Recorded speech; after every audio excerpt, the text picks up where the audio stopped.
The man who never settled. How fame, affairs, and emotional distance shaped a 60s to 70s Hollywood legend. Introduction. When Hollywood started celebrating emotional distance. Hollywood did not always reward emotional detachment, but by the late 1960s, something fundamental had changed in the culture, the industry, and the audience itself. For decades, the silver screen had been dominated by the gentleman hero, men like Gregory Peck or Cary Grant, figures who symbolized stability, moral clarity, and the promise that, in the end, everything would be all right. But as the Vietnam War escalated and political assassinations shattered the American dream, that polished reassurance began to feel like a lie. The era of polished leading men was quietly dying, replaced by a ferocious hunger for figures who felt unpredictable, restless, and unresolved. This shift did not happen by accident. It reflected a generation disillusioned with authority, skeptical of institutions, and increasingly drawn to personalities that mirrored their own confusion and rebellion.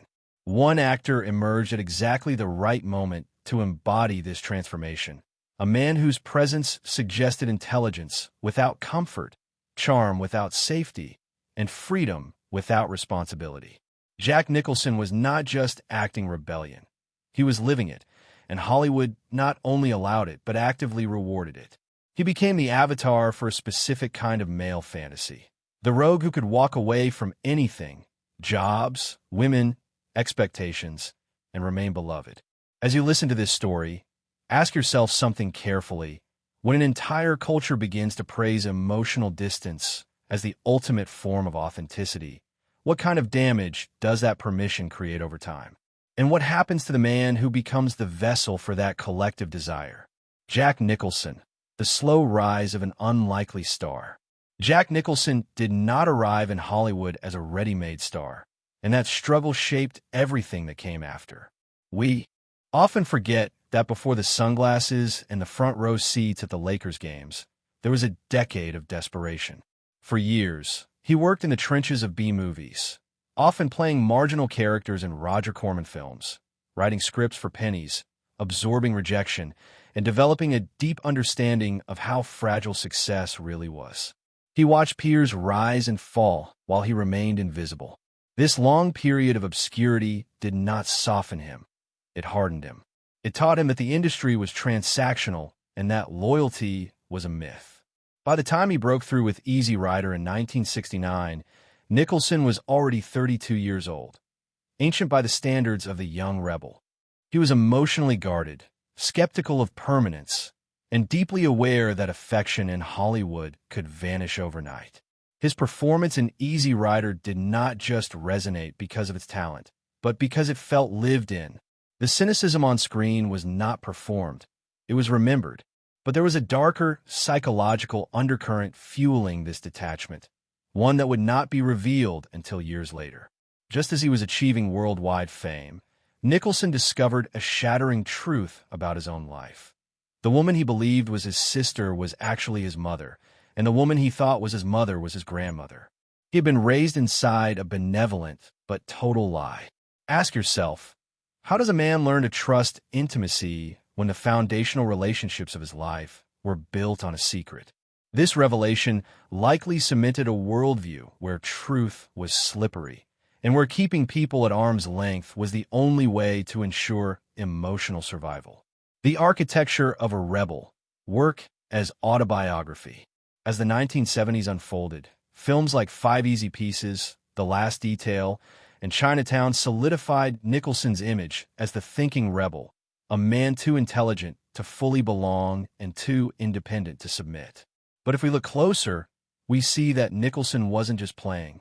Enter Nicholson's life drawn by intellect, charisma, and the promise of seeing behind the mask. They encounter a man who could offer intense, magnetic attention in the moment, but who fundamentally valued freedom above all else. Relationships were full of initial heat, but they rarely evolved into stability.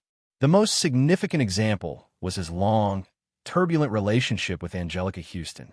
It lasted nearly 2 decades, a lifetime in Hollywood years. It was a union of equals in talent and intellect, It was marked by repeated infidelity, emotional withdrawal, and cycles of separation that never resolved. Nicholson himself admitted he was incapable of monogamy, framing this not as cruelty, but as biological honesty.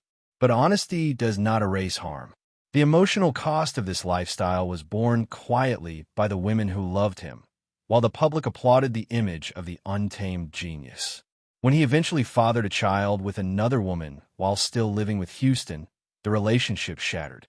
The fallout was public, but the sympathy was skewed. The bad boy of Hollywood simply smiled, adjusted his sunglasses, and moved on. Ask yourself honestly, when a man openly declares his inability to commit and society responds by celebrating him, who is expected to absorb the emotional damage that follows? Hollywood's double standard and a protected rebel. What makes Nicholson's story particularly revealing is not just his behavior, but the way the industry responded to it. We must look at the double standard. In the same era, similar behavior destroyed the careers of many women, branding them unstable, unreliable, or morally suspect. A woman who left her family or refused to settle down was a pariah. A man who did it was a hero. Nicholson was insulated by a powerful combination of talent, timing, and cultural appetite. Studios tolerated his excesses, the drugs, the parties, the erratic hours, because he delivered performances that felt dangerous and profitable. The press treated his personal life as colorful folklore rather than concerning behavior. The audience accepted emotional detachment as depth. This protection came at a cost that is less visible but deeply consequential. By allowing Nicholson to live without consequence, Hollywood also froze him inside a single identity. He became the prisoner of his own cool. He became the man who never settled, the man who never softened, the man who never fully belonged. Over time, the line between the man and the myth evaporated. In the 1980s and 90s, Jack became a caricature. The roles began to reflect this emotional stasis. Whether he was playing the Joker or a devilish bachelor, he was often playing a variation of the man who needs no one. This raises a disturbing question. Was Nicholson choosing these roles to express himself, or had his life made any other choice impossible? Had he forgotten how to access the vulnerability required to play a man who stays? The Mirror of Age, Confessions on Film. As the decades passed, however, the mythology of eternal freedom began to show its limits. Time is the one critic that charm cannot disarm.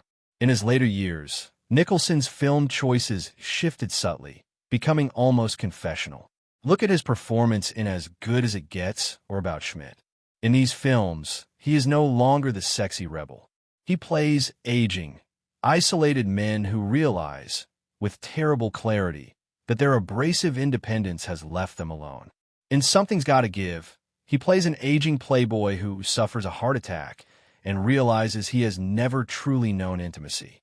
There is a haunting scene in About Schmidt where his character sits in a mobile home, writing a letter to a stranger, realizing that upon his death, there will be very little trace that he ever existed in the hearts of others. It is difficult to watch these performances and not wonder if we are watching the actor confront his own reality. These roles suggest a man grappling with the terrifying thought that the freedom he prized so highly was actually a cage. Aging, isolation, and the slow vanishing of intimacy. Today, the parties at the Mulholland Drive mansion have stopped. The mythology has quieted. Nicholson remains wealthy, famous, and universally respected as an artist, but his personal life has grown quieter and more isolated. Despite fathering children, he never embraced domestic stability, and his romantic relationships gradually faded from public view. Unlike stars whose lives end in dramatic collapse, like Elvis or Marilyn Monroe, Nicholson's story unsettles us precisely because it lacks visible tragedy. There is no public downfall, no financial ruin, no scandalous ending. Instead, there was a gradual narrowing. A life defined by independence slowly gave way to solitude. The American century better than almost anyone else. We owe him a debt for the art he created. Yet his personal story offers a quieter, more troubling lesson.